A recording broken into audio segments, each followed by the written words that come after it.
ભાવનગરમાં શ્રાવણના પહેલા સોમવારે રાજાશાહીનું સમયનું મંદિર એટલે કે તખેશ્વર મહાદેવ મંદિરની એક મુલાકાત આજના પવિત્ર શ્રાવણ માસ ચાલી રહ્યો છે ત્યારે આજથી શિવ ભક્તો ભક્તિમય બની જતા આખા મહિના દરમિયાન ભગવાન શિવની આરાધના કરે છે। ભગવાનની રાજાશાહી સમય અને સૌથી ઊંચું મંદિર એટલે કે તખેશ્વર મહાદેવ મંદિર 71 વર્ષ બાદ શ્રાવણ મહિનાનો યોગ બન્યો છે, જેમાં માસની શરૂઆત સોમવારથી થઈ રહી છે, અંત પણ સોમવારથી થશે। ભગવાનમાં 280 ફૂટની ઊંચાઈ પર આવેલા તખેશ્વર મહાદેવ મંદિર ભગવાનના રાજાસર તખતસિંહ દ્વારા બાંધવામાં આવ્યું છે। રાજા તખતસિંહ શરદ ઋતુ જ્યારે બોટાદથી પરત ફર્યા હતા ત્યારે રસ્તામાં એક બાપુને તેમને શાળ ઓઢાડી, પરંતુ બાપુએ શાળ પોતાના શરીર પરથી દૂર ફેંકી ફૂંક મારીને ભસ્મ કરી નાખી હતી। રાજાએ કહ્યું હતું કે તારો દેહ પણ નશ્ટ જે આવી રીતે બળી જશે, તું એવું કામ કર જેનાથી તારી પ્રજાને વર્ષો સુધી યાદ કરે। રાજાએ કહ્યું કે બાપુ સમજ્યો નહીં, ત્યારે બાપુએ કહ્યું હતું કે તું શિવ મંદિર બનાવ અને ત્યારબાદ સર તખતસિંહ દ્વારા તખેશ્વર મહાદેવ મંદિરની સ્થાપના કરવામાં આવી હતી।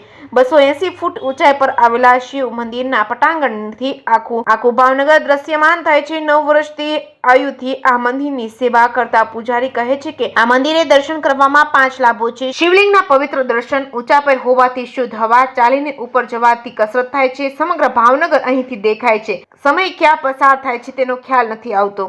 જે કેસની ગુજરાતી સાથે હિરેન ભાયાણી, ભાવનગર।